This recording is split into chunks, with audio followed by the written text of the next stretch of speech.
If your Chevy Traverse is clicking and the lights are flashing but it won't start, you're likely dealing with a major voltage drop. Statistically, over 85% of these cases are caused by a battery that cannot hold a load under the starter's demand. Before you call a tow truck, let's run through the diagnostic playbook to find the culprit.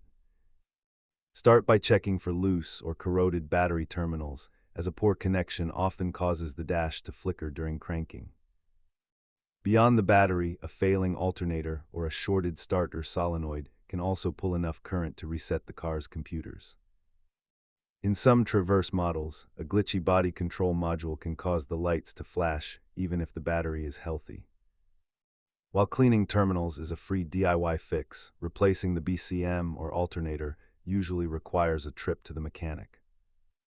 Expect to pay around $180 for a battery, while a new body control module can exceed $800. A simple hard reset by disconnecting the battery for 15 minutes can sometimes clear the flashing light error. Keep a 10mm wrench and a portable jump pack in your Traverse to avoid being stranded by these electrical issues. Always remember that most electrical problems start at the battery. Don't overcomplicate the diagnosis until you've tested the power. If this guide helped you get back on the road, hit that subscribe button for more Chevy troubleshooting tips.